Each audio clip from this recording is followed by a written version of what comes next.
welcome to Modern Day Debate. My name is Carissa, and I'm going to be hosting the debate tonight on ethics and God, on atheism and Christianity. So we're really excited for our debate tonight. We have two seasoned debaters going up against each other. TJump, I know probably most of you have heard him debate on this channel before, and same with CJ Cox. So we're really excited to have them on tonight to be debating this. We are a channel, if you haven't been here before, that we host many debates. So definitely subscribe if you are new. There's going to be a lot of debates coming up here. So the structure of tonight's debate is going to be 10-minute openings, followed up by about an hour of open discussion, and about 30 minutes of question and answer. So if you do have a question that you really want it to be answered by either of our debaters tonight, feel free to go ahead and fire it into the super chat for a guaranteed answer. And without further ado, I'm going to go ahead and let our debaters introduce themselves. If you like our debaters, they have their links in the description box below, so you can definitely go and check out more of their content. Also, be sure to check out the debates they have on our channel as well. So definitely look into those. TJump, I'll go ahead and start off with you. What will people be able to find on your link?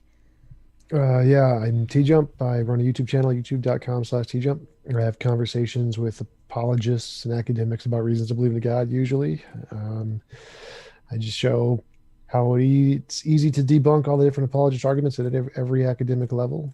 Check out my channel. Very cool. Thank you. And CJ, what will people be able to find at your link? Yeah, thank you. So I'm CJ Cox. I also have a YouTube channel called The Synagogue, a portmanteau of cynic and synagogue.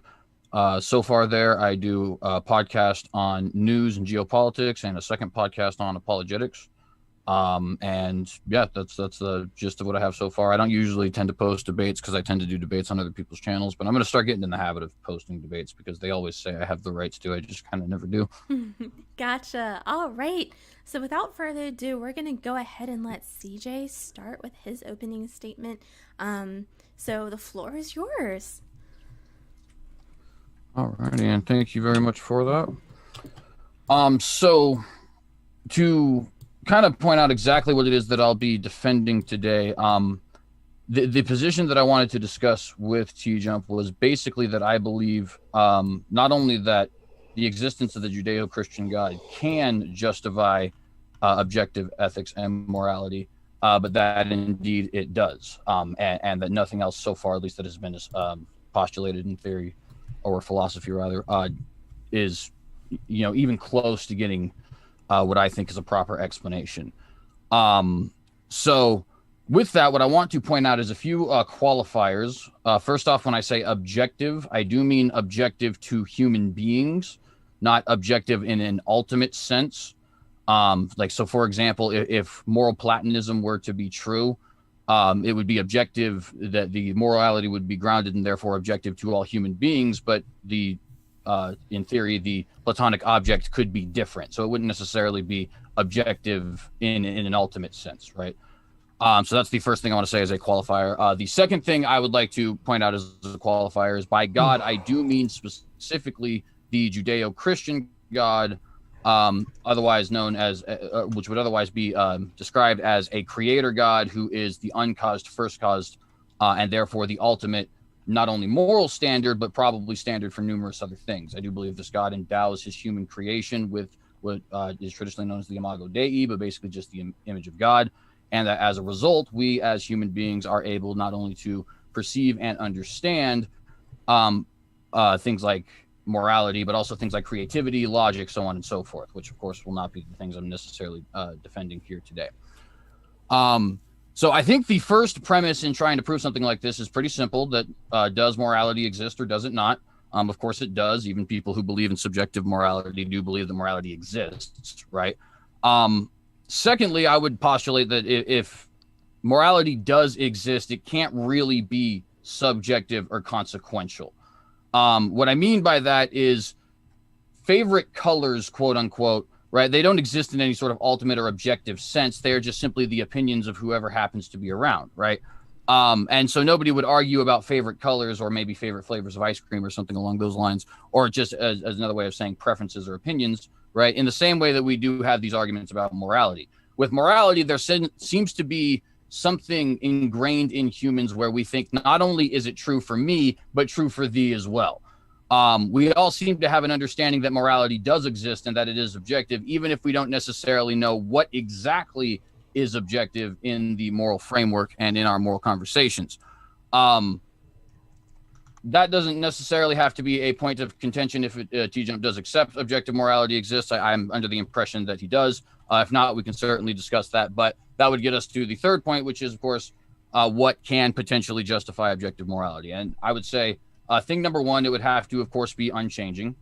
God, in theory, could change, just like a platonic object in theory could change. But the God of the Bible, as described in the Bible, is an unchanging being, and therefore his morals would also be unchanging.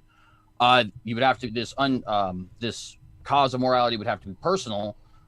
Reason being that laws are only given by and understood by personal agents. Rocks do not understand laws.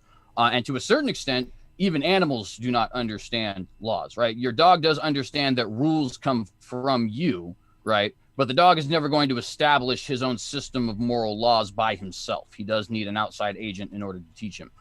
I would personally kind of go after some of these other ideas in that. So, for example, a platonic object would be unchanging. It would be something that's eternal. It would be something that is outside of humanity, so on and so forth, meet a lot of the same qualifications that God would. But that's actually, therein lies my problem with something like a platonic object, right? Is that it's essentially God, but instead of saying it's a person, you're saying it's an object. If you have something like, for example, best of all possible worlds theory, well, best of all possible worlds theory is, first off, deistic. Second off, does happen to have a lot of its own personal flaws. Like, for example, if we live in the best of all possible worlds, then every single one of the murders that has occurred in this world needed to occur and therefore was moral. If you were to have something along the lines of like a consequentialist framework, consequentialism fails because it really doesn't explain anything. The means justify the end, but of course you're assuming that the ends are good. What exactly is the definition of good? Then you get back to the subjective versus objective question, so on and so forth, right? And so none of these things tend to give a proper explanation, in my opinion. And of course, that's not a super in-depth, hour-long video, but it's just to sort of give a general idea of where I come from, right? Not your bullet-pointed kind of thing, but just, like I said, a general idea of where I come from. And then from there, I would yield to TJump.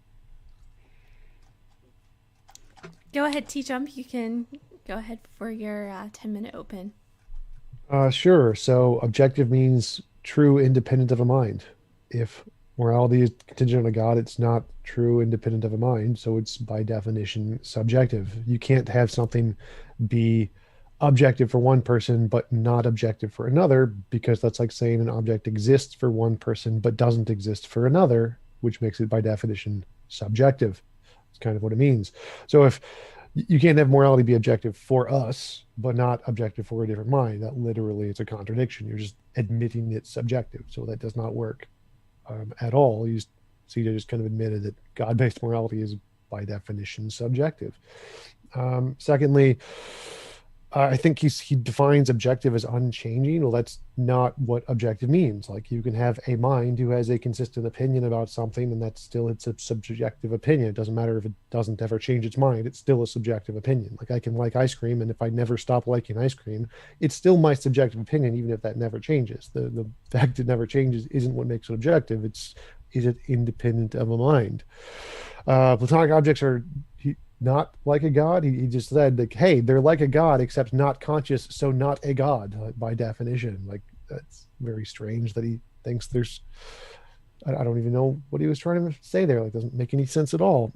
Best possible world isn't deistic. That's just a factual error. Animals don't need an agent to understand laws. They make up their own moral laws all the time. You don't need an agent for that at all. They just have certain intuitions inherent because we're social evolutionary animals. They don't need an agent to understand laws, and they understand gravity just fine. Laws don't need a lawgiver. It's just a dumb argument. So he's just got a bunch of factual errors in his intro. But beyond that, A God-based morality can't account for objective morality, because when we're saying you need to account for objective morality, it's kind of like saying you need to account for the laws of physics. There's a whole bunch of different qualities you need to account for. And why is this law proportional to this law? And John Carroll's introduction in his conversation with William Lane Craig, where he just lists here all the things you need to explain objective morality or objective the fine tuning. The same thing applies to morality. Like the things you need to explain in uh, explaining objective morality is it needs to be mind independent, it needs to make future predictions, it needs to correspond to our moral intuitions, it needs to account for moral progress, it needs to answer the philosophical problems in the field of ethics, it needs to solve the moral dilemmas in the field of ethics. If it can't do those things, it doesn't account for objective morality. Like if it can't give us the equations of gravity, it can't account for gravity. God isn't mind independent, doesn't make, well, it can make future testable predictions, like we may meet God after we die or whatever. So it's all right. Does it correspond to our moral intuitions? Well, no, like God doesn't correspond to our moral intuitions at all, especially not the Christian God, the baby drowning, Genesis 7:21, the killing innocent children, Exodus 12 and 29, releasing chemical weapons to kill thousands of people in Numbers 16:41, sacrificing children is immoral, Judges 11:30, destroying cities full of people because they disagree with you, Judges 14, genocide, 2 Chronicles, Joshua 6, Deuteronomy 2nd, Deuteronomy 3rd, Numbers 31, Samuel 15. Clean all the women and children except the young women, and then using them as slaves, Judges 21. Like clearly, this thing is not the basis of objective morality. Just ask yourself, if you discovered Hitler was actually the God of the universe and decided to make himself a human being just to torment the Jews, would you worship Hitler? No, it doesn't make a difference if he's the creator of the universe. He doesn't explain objective morality. He's a moral monster. Same with the Christian God. It doesn't matter if his pet dog was perfect and sinless. If he's a mass murderer, his pet dog doesn't make up for all the mass murdering he does. And it doesn't matter if he sacrificed his pet dog for the sins of the world. He's still a murderous mass monster and clearly not moral. So, no, the God of the Bible does not account for moral intuitions. He's clearly immoral and just obviously not a basis of objective morality. Secondly, it doesn't account for moral progress. Like, why are societies getting more moral as time goes on? Like, it doesn't make any sense under Christianity, because we're apparently actually getting less moral, probably by some dumb metric. So Christianity can't account for moral progress. It doesn't answer any of the philosophical problems. It doesn't answer, it fails for the reason of the Euthyphro dilemma, which is why it's rejected by pretty much every philosopher.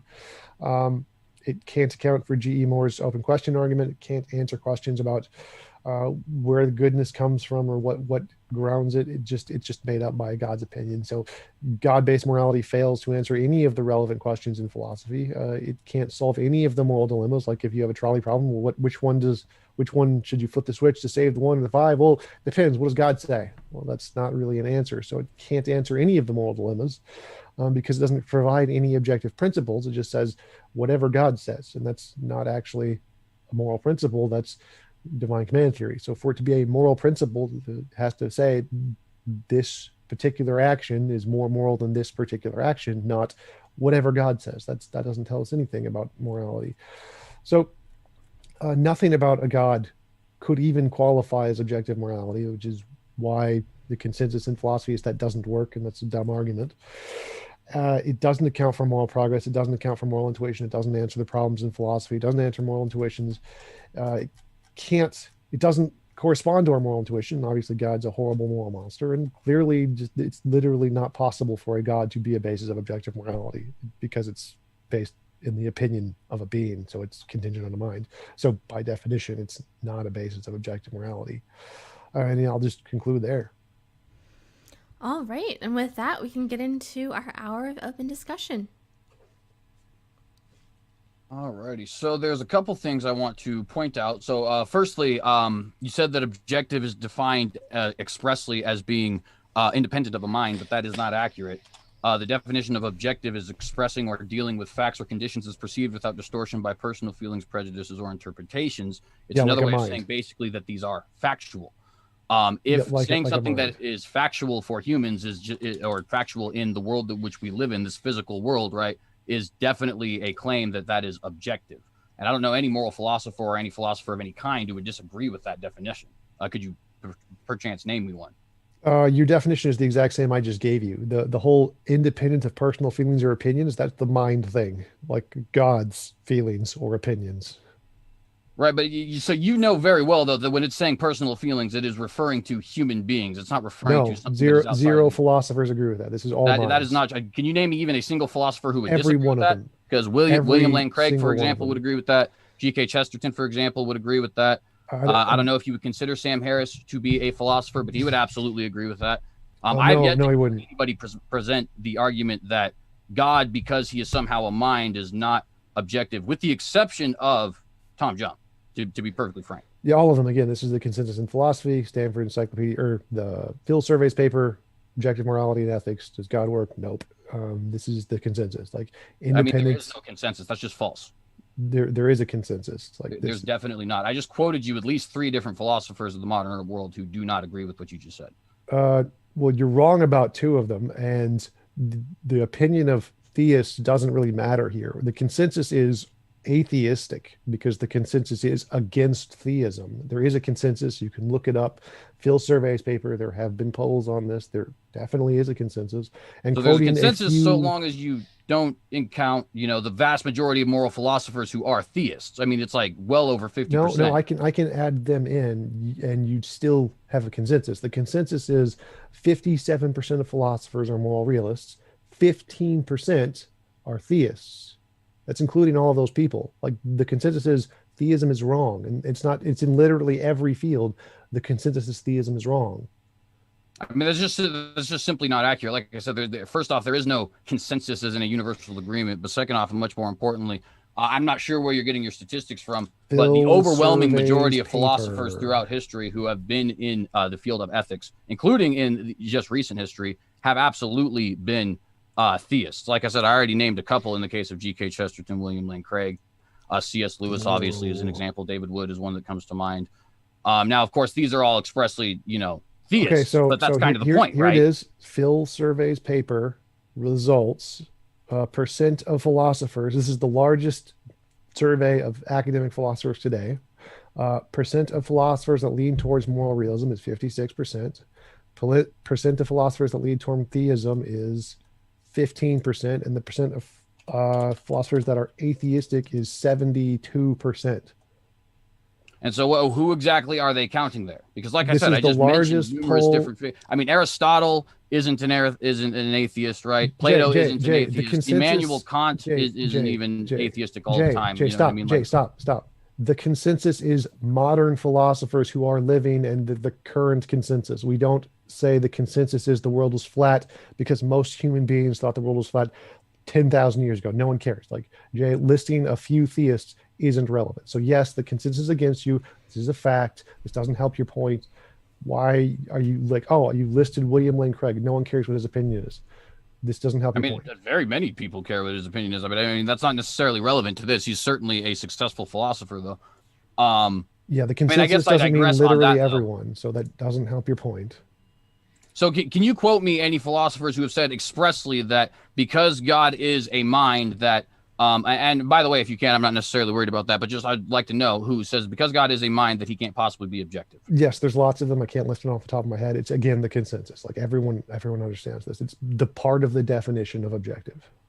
Okay, but you keep saying that, but I've already, like I said, mentioned numerous figures who don't actually agree with that. Again, right? I don't care what your cherry-picked answers do. I care about the consensus. The consensus is God-based morality fails because it's contingent on a mind. Okay, but you still can't provide me any actual. Yeah, I don't need to provide you any examples. I just gave you the arguments consensus. for why, right? What? So, in other words, me sitting here saying to you that there's no philosophers that you can actually bring me who say that God cannot possibly be objective because he's a mind. You don't actually have a source for that. That's just to the best of our knowledge. Nope, I have tons of sources for that. I don't need to provide any of them because it's the consensus. Like I can prove it because objective means independent of feelings and opinions, i.e. a mind. So if it's contingent on God's feelings and opinions, then it's subjective to his mind. That's literally the definition. This is like the most common argument in philosophy against theism. All right, well, so I suppose we'll just have to go ahead and agree to disagree with that one because we could get stuck on certain things, of course. No, I'm happy to just keep bringing this up. That's the consensus. If you disagree with it, you're just ignorant of philosophy. I'm happy to win there. It's pretty easy for me. I mean, it's perfectly. I mean, you want to make an argument from consensus, that's fine. That's actually a logical fallacy. But Which like I've fallacy said, is I've already that, Jay? made some points Jay, off Jay, there which that I want to fallacy get is to. that? Another thing, I just wanted to correct the record. So you said number one, you said that my definition Jay. of objective was that it was unchanging. That was not. That was one of the things I said had to be considered. But that wasn't the sole thing that I said had to be considered. In fact, my No, main point was it's that it was irrelevant. independent of human reasoning. Jay, that's irrelevant. I proved it's irrelevant. But which fallacy is an appeal to consensus? Which fallacy is that, Jay? That would be both the appeal to consensus fallacy and the appeal to authority fallacy, actually. Oh, really? So if I go to the Stanford Encyclopedia Philosophy of Fallacies, it won't literally just prove you wrong in 5 seconds?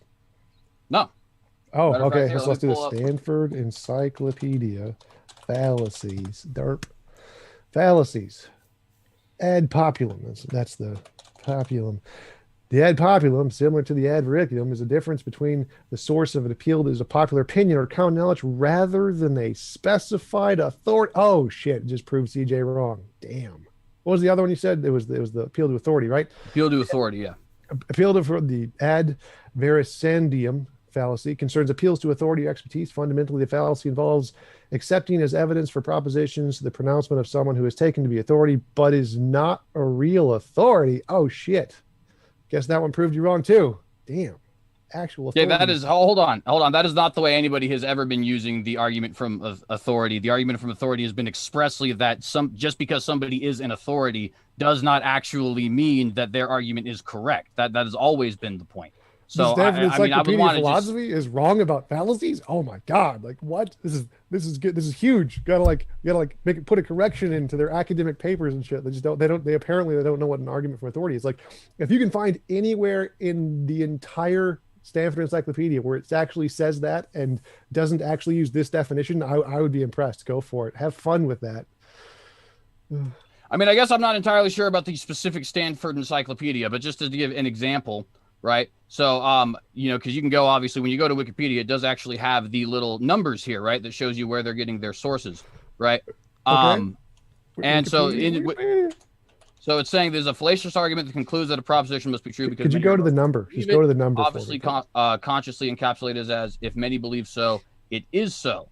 Now you can obviously go down to here to their, let's see, where is the list of references, right? And you can see where they actually have all of their references down there. Yep. Could you go to the source for me, please, where it says that?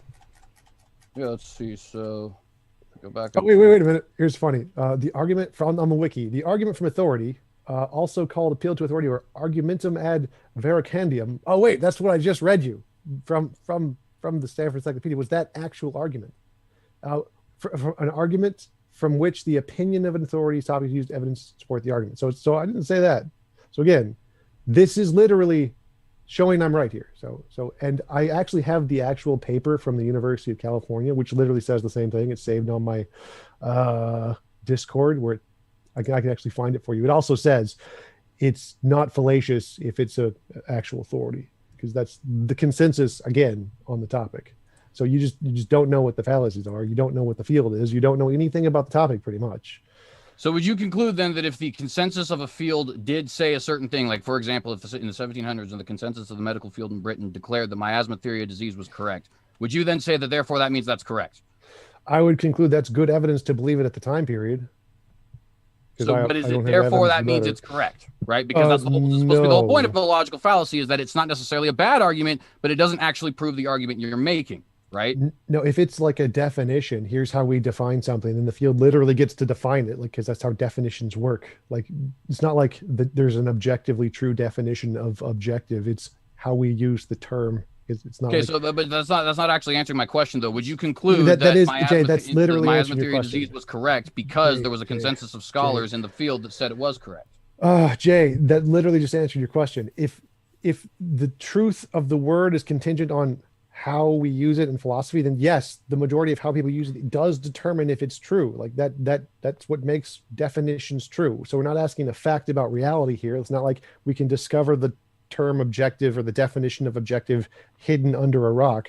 The term means what we use it in philosophy. So if the majority of philosophy use it in this way, then yes, that's the consensus. It is objectively true. This is what we mean by the word.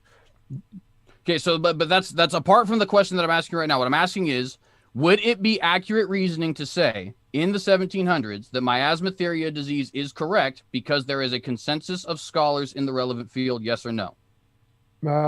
Inductively, you could confirm that if you had no other basis of evidence. Okay, but the answer is obviously no, because miasmatheria disease is incorrect, right? Which is why you are not trying to answer yes or no. I mean, obviously, you're dancing around this question because you know the theory is not correct. And if So you were this is to called the buy Galileo into fallacy, the consensus of the authorities at the time, no. right? So this is called then the you would be Galileo buying into fallacy. Hold on. something I'm sorry, that's true. TJump. Let's let CJ finish his point, and then we'll get right back to you. Go ahead, CJ. Well, I was just saying, I think I had just finished there. I was just saying that if you were to buy into the consensus at the time, consensus of relevant authorities at the time, you would be buying into a theory that's just not accurate. Yeah, so this is called the Galileo fallacy. Only ignorant people make this because it's like saying, well, maybe is it reasonable to believe that heart disease is lethal and you should go to a doctor if most doctors believe it? They could be wrong. Oh my God. Like, yeah, they're right. The modern consensus is more well informed than the ignorant people of the past. So believing that what the modern consensus, who bases their beliefs based off evidence and current predictions rather than just dogma and religious nonsense, yeah, it's reasonable to believe what we say today significantly more than what religious people who didn't understand science believed in the past. So there's a difference. I'm talking about between religious those. people. We're talking about professionals. No, ignorant religious people in the past who believed miasma and other stupid theories were not reasonable to believe because they believed things based off of religious dogma instead of evidence. Today, we believe things based off evidence, so believing the consensus is far more reasonable. That's why it's a Galileo fallacy to say, oh, but the consensus was wrong in the past. Like, it not relevant to the conversation. Well, hang on. I'm not saying because the consensus was wrong in the past, it must be wrong now. I'm saying that is just, it's not. You can't conclude because of a consensus that therefore something is accurate. It's just not it's evidence. Correct reasoning. Evidence. If you concluded that, you would be wrong the vast majority of times throughout history. You can never prove anything with certainty. It's just evidence. It's good evidence. Yes, it is good evidence that if doctors think heart disease is lethal, you should believe it's lethal. You should come to that conclusion based off of the fact doctors believe it. You should come to the conclusion that engines need oil to run if all of the engineers believe it. Yes, it is reasonable to believe that what the majority of the consensus believes is probably true about reality. That is reasonable. See, personally, I would disagree. I would say that it is reasonable to follow evidence where evidence lies. Human beings have agendas, and agendas can definitely persuade people towards certain things. I can give just a really simplistic example in the NFL, right? A lot of people had, and it wasn't like it's obviously a big deal, right? But people didn't believe in the idea of the running quarterback. You had to be a drop back quarterback. That consensus, which was done by experts in the field, was wrong, as recently displayed by the fact that virtually every young quarterback is mobile. Now, that's obviously a small, irrelevant, and not very important example, right? But the point there remains that what you actually are going to base, what you should actually be basing your theories off of and your arguments off of is evidence, not the authority or the consensus of said authority, because that can very often will be wrong. For example, you said, well, if the majority of doctors agree with heart disease being a problem, then maybe you should try to fight heart disease. That's a good example because it's true. But when the majority of doctors think that bloodletting, for example, is a good idea, right? Well, bloodletting's not true. And therefore, that's not a place where you should want to trust the doctors, right? No, again, that's a Galileo fallacy. A bunch of ignorant religious people in the past were wrong. Therefore, scientists today are wrong. Yeah, you keep saying, no. hang on, you keep saying religious. That's just that You're just throwing that word in there to try and make your argument better. That's just rhetoric. Right. We're talking about people who were actually studying the field. They weren't getting this from the Bible. There's nowhere in the Bible that says bloodletting is a good thing, right? Or any other religious text for that matter. So ignorant religious people who got beliefs based off of their dogmatic positions and they thought they were right about their interpretations of the God. They had delusions that you shouldn't believe.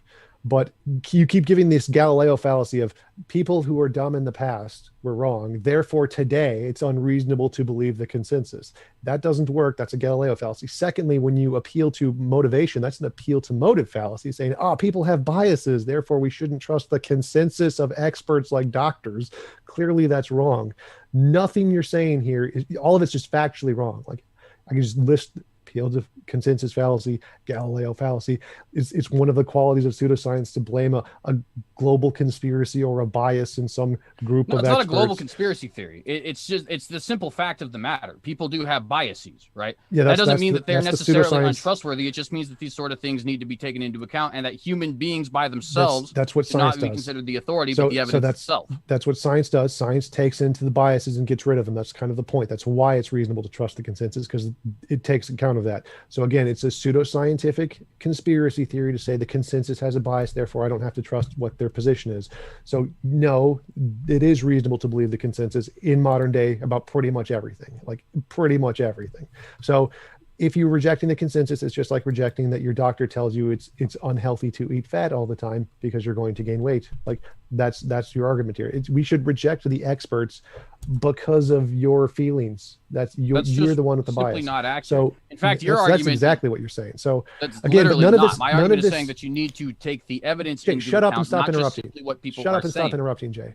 So again, your argument is just insanely stupid. Like it's saying don't trust your doctors. That is your argument here. No, it isn't. I'm giving you the exact definition in the field. I'm giving you the consensus, the best expert in the field. And no, you do not trust evidence because you're not qualified to look at the evidence. The experts are qualified to look at the evidence and evaluate whether it indicates one conclusion or the other. Not you. You're ignorant of the field, as I've proven in like 10 different cases over the past 5 minutes. They're qualified to assess this. You're not. So this doesn't help your case at all, and it doesn't have anything to do with morality. I'm just telling you, this is what the field says, this is what the experts say, or this is how they use the term, which is objectively the case because it's literally how they use it. So it's true, this is how they use the term. And so this you just got it wrong in those cases.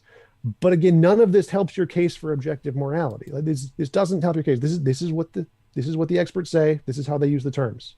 Whether so far, the only case you provided for me is that there is a consensus of experts that says that objective morality can happen without a God. So quite literally, this is actually expressly related to the point. I just want to point that out. And by the way, I understand that this sort of thing is somewhat frustrating for you for some reason, but the simple fact of the matter is I have shown here that just because the consensus of a group of experts happens to be one way, that does not mean that that is the actual facts. Right. And you can say, well, you're not qualified, this, that, and the other thing, but that doesn't change what is the actual facts, which is the consensus of a certain field does not equal factual argumentation. It's just simply not the case. That's the Galileo fallacy. So that proves you wrong again. Like we could all be in the matrix. So the experts of geology could be wrong. It doesn't make hold on, because I need to correct you there, because you keep saying because the consensus could be wrong and therefore I have some level of skepticism about a consensus. That means that I am concluding everybody needs to have a skepticism of every single consensus.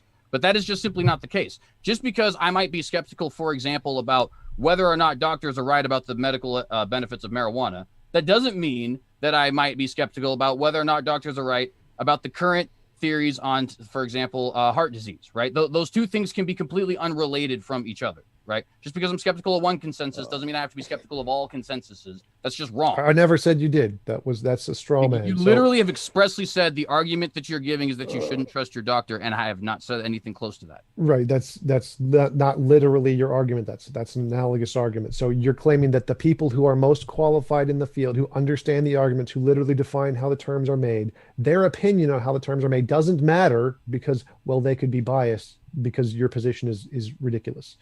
I'm not saying that it doesn't matter. I'm saying it's not an argument. It literally is an argument. That's the same thing. Matter and is an argument for the case. Same thing, Jay. Oh my God.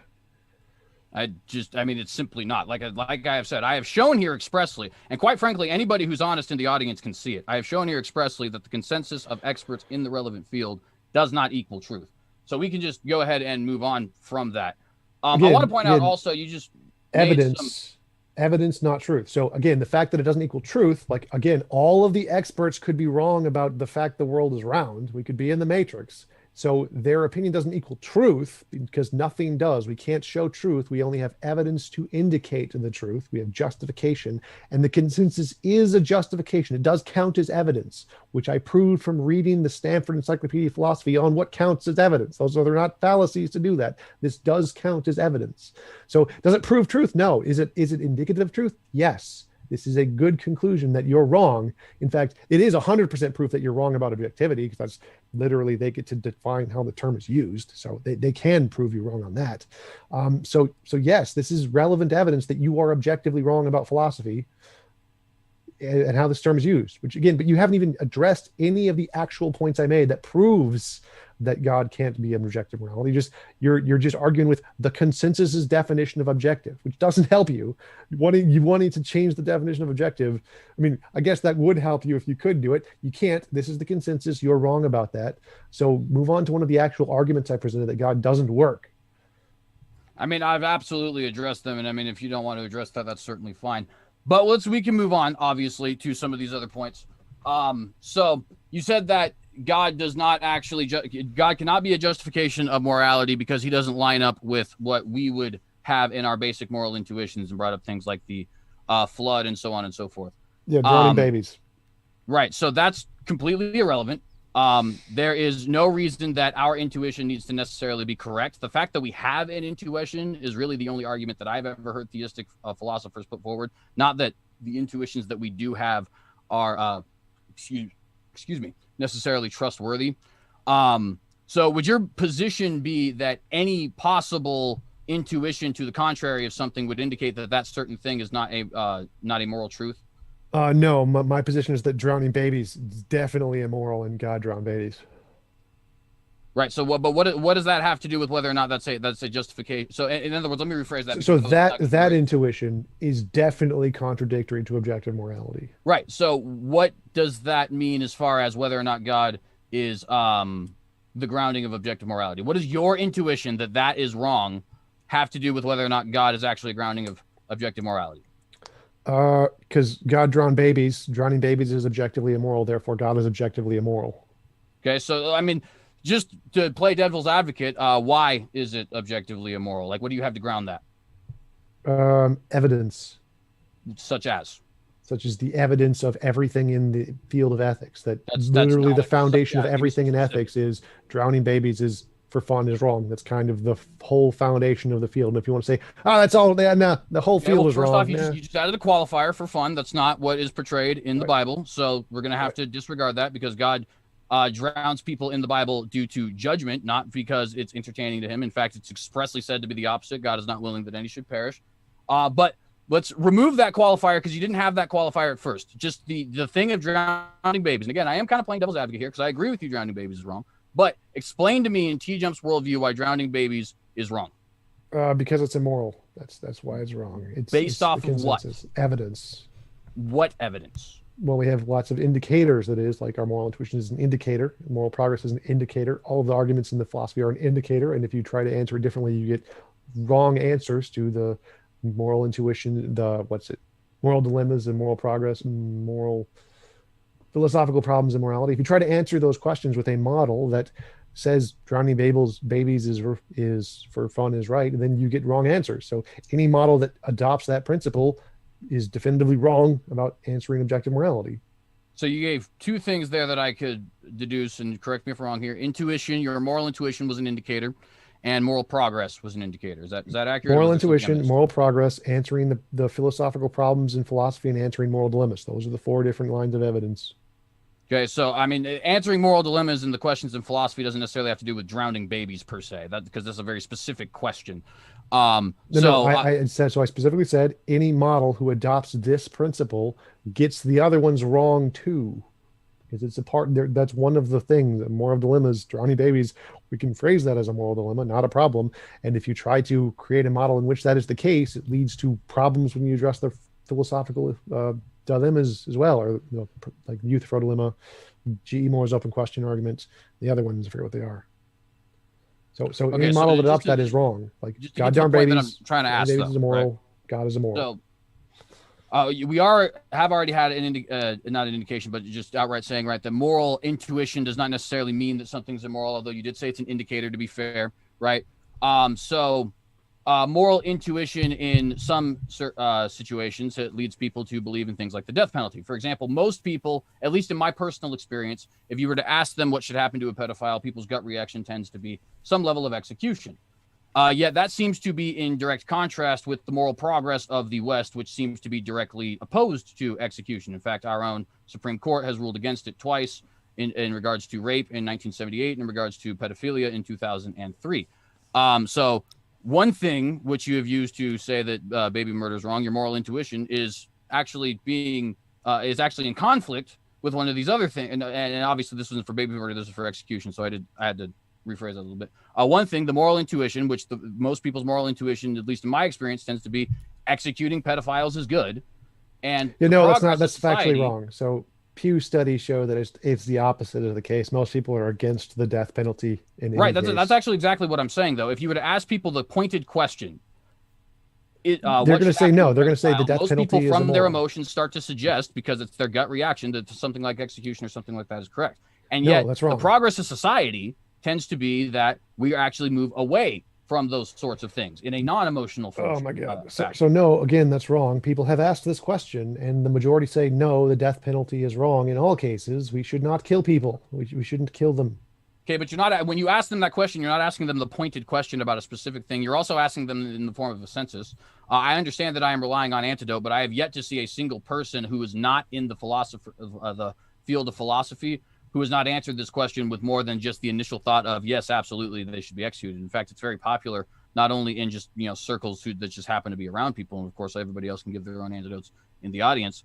But if you look at things like internet culture and stuff like that, you obviously see lots of people like that. Now, of course, does that mean that everybody agrees with that? No. But my point is, I have yet to meet a single person who has actually answered this question when you ask them directly, what should happen to a pedophile?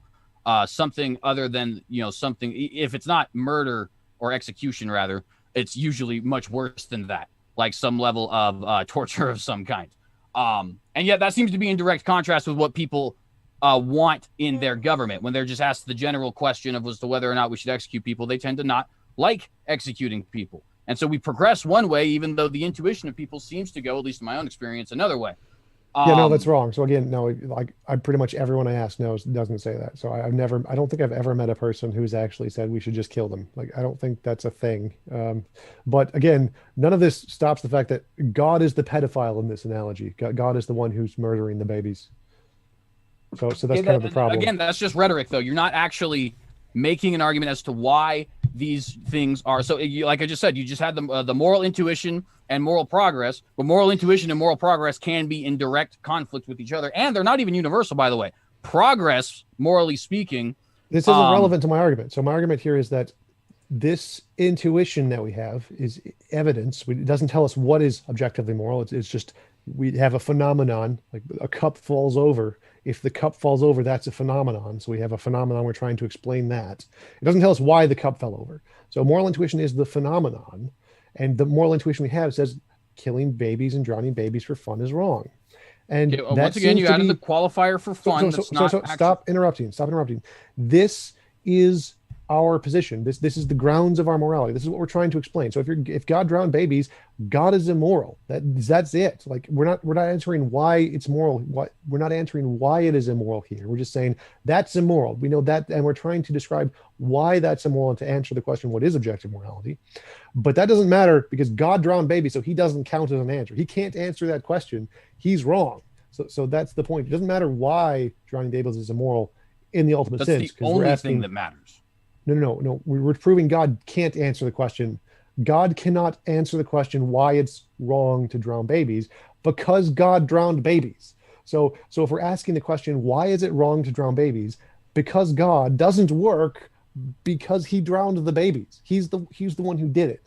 So the problem here is that when we think of morality, we tend to ask the question, why is it wrong to drown babies for fun or not for fun, whatever. And since God drowned babies, he can't be the answer to why, because he did it. He's the pedophile. He's the one we're thinking of trying to kill in here. So that doesn't work as an explanation. That's the only point here. So we're not answering what is objective morality here. We're saying this one example, why is it wrong to drown babies, can't be answered by God. He doesn't work as an answer to this question because he's the one who did it. Okay, but you can't even prove that it's wrong, let alone that it's something that needs to disqualify God as an objective grounding for morality. I don't need to prove a different hypothesis. That's not the point here. Again, I don't need to prove morality to show God can't answer this question. Those are two different topics. So I can prove God can't answer this question because he's the one who did it. And then later I can prove there's other models of objective morality. The question isn't is it moral to drown babies. The question is, can God ground morality? right? And you're saying, no, God cannot ground morality. Essentially, you're saying God cannot ground morality because he does not line up with what my personal moral intuition is. But you can't even justify your own moral intuition.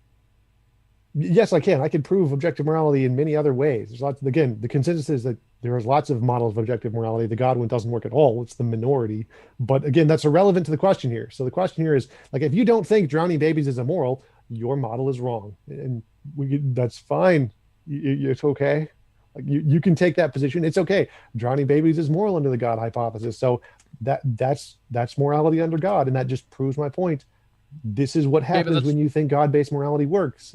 That's not at all what I said, though. What I have said is that you cannot justify drowning. You just keep saying, the only thing you keep saying here is drowning babies is wrong. Well, why? Well, because my moral intuition says drowning babies is wrong. Okay. So you don't actually have an explanation. See, I do have an explanation for that. I believe that drowning babies is wrong because babies are made in the image of God, and therefore you are not allowed to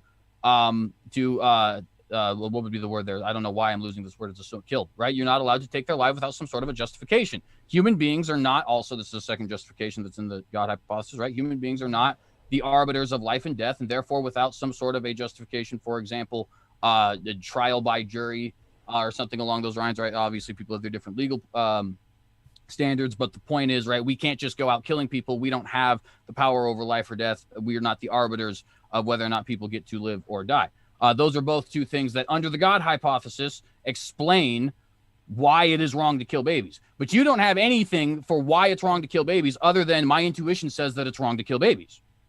Wrong again. So you're asking for a different alternative hypothesis to explain objective morality. Like there can be other hypotheses of objective morality that could explain why it's wrong to drown babies. But I don't need that to prove God can't answer the question. So since God drowned babies, he just proved your answer wrong. God literally just showed he is immoral by your definition because he drowned babies. So he can't answer that question. It's like saying God is an objective basis of morality, but it's contingent on his mind. It's literally a contradiction in the definition. So your definition just objectively fails because if you're asking why is it wrong to drown babies, and God is the one who did it, and he's the one grounding morality, that leads to a contradiction. A equals not A. Actually, now, so I can make true. a different. I'd like to point out. One sec. I can make a different hypothesis where I could prove morality tomorrow, and that could give us the grounds. But I don't need that. That's a different topic. The topic here is, can God ground morality? The answer is obviously no, regardless of whether something else does. That's not the question. So that's definitely not the case. Let me explain why. So reason number two that I pointed out is as far as the second reason why drowning babies would be wrong under the God hypothesis, right, is because human beings do not have the authority to take or give life, at least not without some sort of a judicial process or something along those lines, right? God, on the other hand, not only, and this is not limited to Judeo-Christianity, by the way, this is basically any monotheistic religion out there in which morality isn't about what humans do, so it's wrong for humans to drown babies. That's not immorality. I never said that. I said it's wrong to drown babies. Nowhere, human wasn't in there. Morality isn't for humans. Well, that's something that Jay. Hold on. I'm sorry, TJump. You did interrupt CJ, so I'm going to let him finish his point, and then you can go back. Okay. So when I'm just going to mute right now because I need to stay on my one point. All right. So the point there that I was making, that God is the sole arbiter of life and death, right? Means that God, not only is he going to be the sole person who is allowed to take life or give life, but he's also the sole person who does it anyway at any time. God, as the author, is going to be the taker of all life and the giver of all life in every single way that it is taken. I know that that's something that a lot of people don't typically put forward, but it absolutely is the biblical truth. It's what the vast majority of Orthodox Jews, it's what the vast majority of fundamentalist Christians have believed all throughout time, that God operates similar to the way a human author does. It's not that we necessarily don't have free will, but in a sense, things are predestined by his pen, for lack of a better term, right? So in the case of the Christian God claim, it is actually objectively that I can't keep addressing all the gibberish nonsense forever. Like, no, if it's contingent on humanity, then it's subjective to humanity. So that proves it's not objective morality. So if you define morality based off of what humans can do, that is by definition subjective, doesn't qualify as objective morality. For it to be objective, it has to apply to God too, because he's a mind. It has to be immoral for God to drown babies. It's not objective. That's expressly the opposite is true. The source of something is not bound by the said something.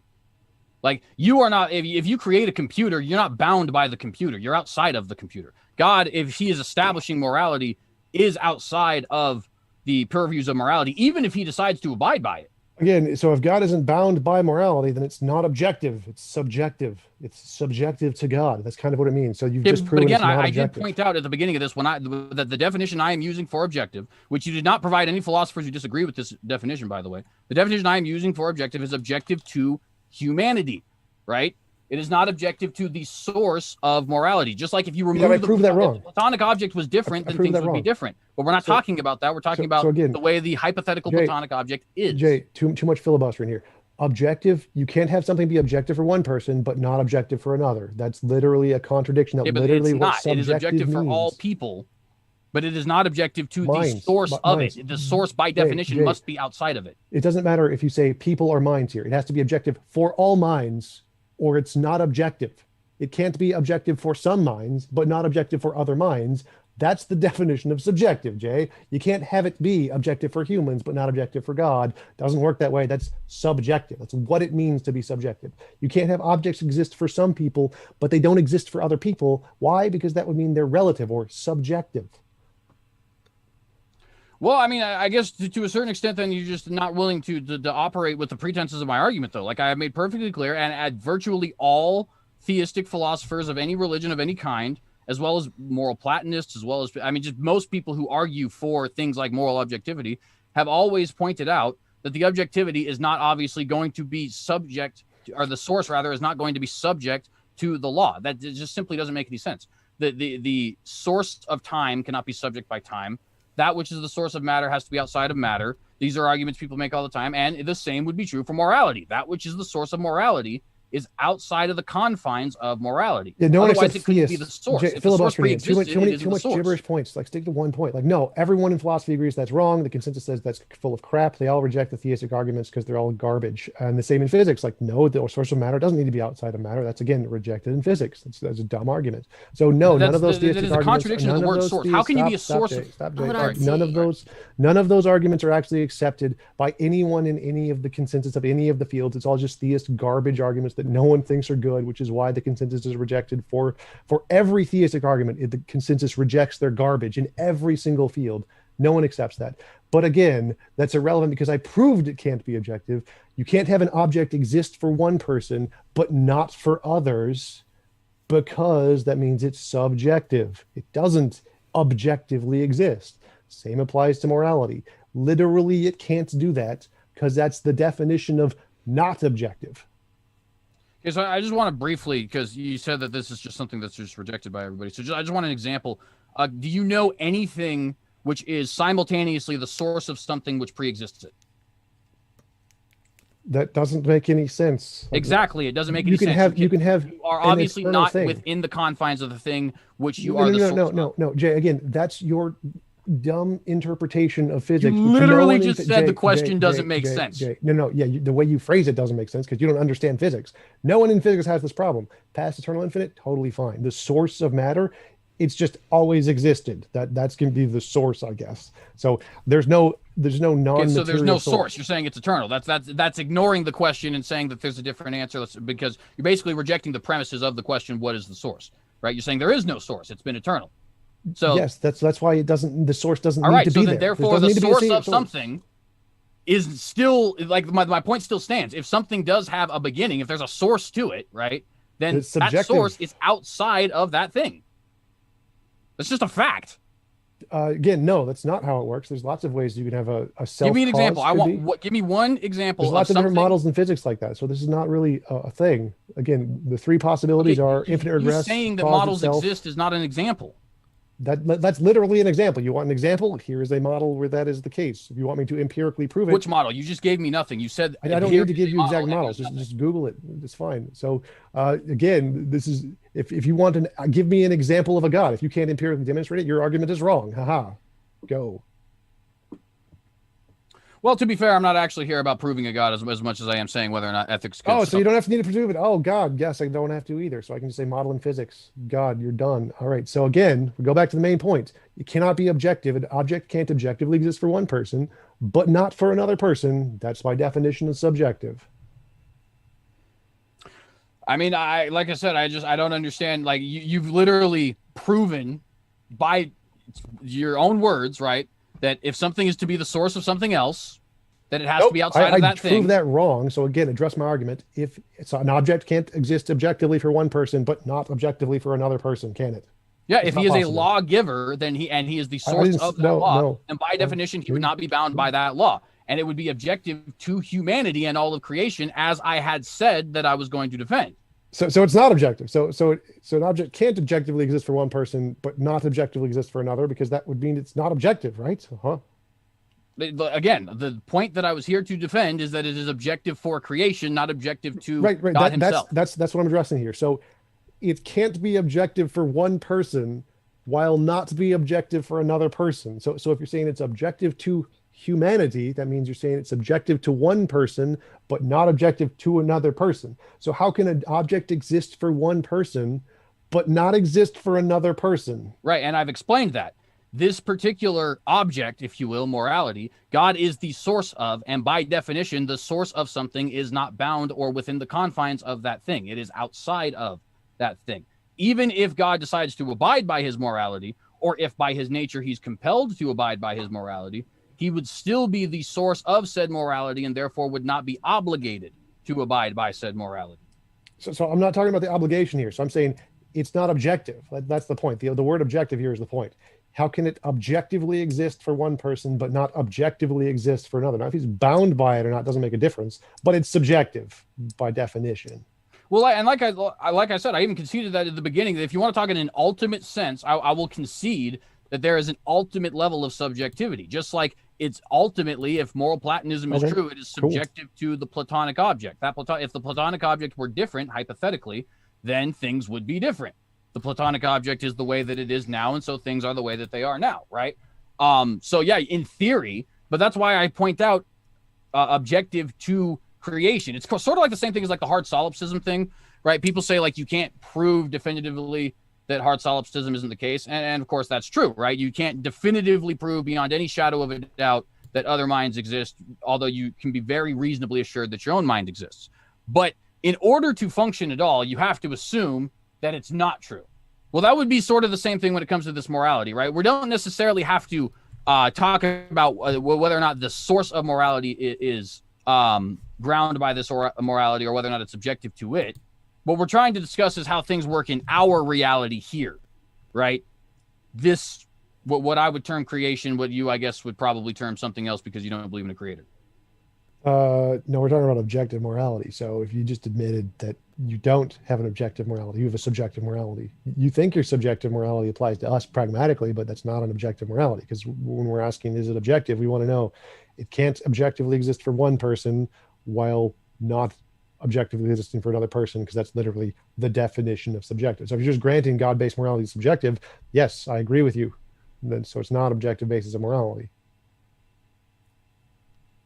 Well, like I said, I mean, it's only if you're going to talk in a strictly and totally ultimate sense, but in every pragmatic way, right? And because of the fact that it is to all of creation, in every pragmatic way, it would absolutely be objective. There's not a single human being who is outside of it. And I don't know of any philosophers who think of this as an issue. Virtually all philosophers I've ever heard understand that, and including the vast majority of ones who debate with other philosophers in this field, right? In debates on ethics and God, they understand the fact that when we are talking about objective morality, we're not talking about whether or not the source of said morality is also bound by it. That's like I said, that doesn't even. No, that's literally what we're talking about. That's the point of the Euthyphro dilemma, which is the most common argument against the theistic God. So again, it seems like you're using the exact same contradiction of saying, well, how does it objectively exist for one person but doesn't objectively exist for the other? And you're saying, well, pragmatically is just the subjective word again. It's just a different word that applies for subjective. It can't be pragmatic or it can't be objective for one person, but pragmatic for another. It's like the earth can't be objective for me, but just pragmatic for you. Like, nope, not quite how it works. It's either objective for everybody or not objective. It either exists or doesn't exist. Objective, not objective. All right. The number of people doesn't make a difference. So if everyone's okay with it, since DJ, you started off, are you both okay with going to question and answer, or do you? Sure, want sounds more good to time? me. What about you, CJ? Yeah, no, I definitely don't mind that. I guess I didn't even realize how long we've been going. Yeah, I feel like we came to somewhat of a conclusion, so I wanted to hop in there when here TJump was able to like kind of give his last word since you started. So we'll go ahead to the questions. First one is from Layman. He says, at Tom, a Galileo fallacy is when an idea is mostly considered wrong, therefore it's true. It's not having an argument against the consensus. You mean mostly considered wrong by the consensus? Like, okay. All right. Next one is also from Lehman. He says, T-Jump, do you believe in consensus theory of truth? Because most philosophers reject it, making it wrong by his own volition. No, I believe in consensus theory of evidence. It's evidence. It's not about truth here. Again, the fact they could be wrong that the world is round, the fact that doctors could be wrong that the heart disease is bad, the fact doesn't mean it's true. That it doesn't prove that it's true that they believe that, but it's good evidence. So again, the truth here is just you don't understand the consensus. All the experts agree consensus is good evidence. All right, sounds good. Next one is from Caleb. He says abortion or murder supporters whining about God allowing babies to drown and go into eternal paradise is pretty inconsistent. Oh, no, I think abortion is technically murder too. So if there's a conscious being, it's always immoral to kill it no matter what. It's justified. Like if a woman has a person in her that is not consensual, then she has the right to remove that person from her because she isn't all powerful. Like if she was all powerful, can just snap her fingers and remove the child without killing them, then obviously that would be the moral thing to do and not to kill them. But she's not an all powerful God, and she doesn't have the option to remove people without harming them. So because she's limited and human, she's justified in killing the baby to remove it from her. Whereas an all powerful being would not be justified in mass murdering babies just because it felt like it, because it could do otherwise. It could do a more moral thing. It's just an immoral monster. Gotcha. All right. Do you want to say anything about that, CJ? Or because that wasn't directly toward T-Jump. No, honestly, I guess that would be, I would just simply say I do agree with that, but I wouldn't necessarily argue it just because it is technically a tu quoque. Whether or not you're consistent in your application of your morality has nothing to do with whether or not your morality is true per se. So, but I do agree that it is somewhat ironic that so many non-theists tend to be for abortion and yet seem to be very offended at God when he judges people. Gotcha. All right. Next one is from Logical, Plausible, Probable. That's Maddox. He says, Epic After Show starts in 5 minutes after debate ends. Open mic, come share your thoughts. So definitely check that out. And I'm pretty sure that's actually all the questions for tonight. I'll double check here. And if not, I will say keep on separating the reasonable from the unreasonable. And there's one more question. That was a lucky little catchphrase to get the one last question. One last question is from Helianthus. They say, if I create a glass cage and put ants in it, the cage exists for me too. I'm just not restricted by it. I think that might be directed more toward T-Jump. No, I don't think so. He's saying that the cage exists objectively for both him and the ants, so it can't exist subjectively for the ants, or objectively for the ants, but subjectively for him. It doesn't quite work that way. It's still objective. Gotcha. Well, and I would actually, if I may, I would agree actually with what Tom just said, but I do think the analogy perfectly makes my point. God is not restricted by the rules that he has established. That doesn't necessarily mean the rules don't exist per se. It just means that he is not, restricted by the confines of them. And of course, there's a lot of conversations that could go into that by itself, but nonetheless, I do think it's a very solid proof of what I was trying to put forward here. Gotcha. That makes sense. All right. Well, thank you both so much for coming on and for taking the time out of your busy schedules. I know there is actually another debate on Tuesday about creation versus evolution, so definitely be sure to tune into that.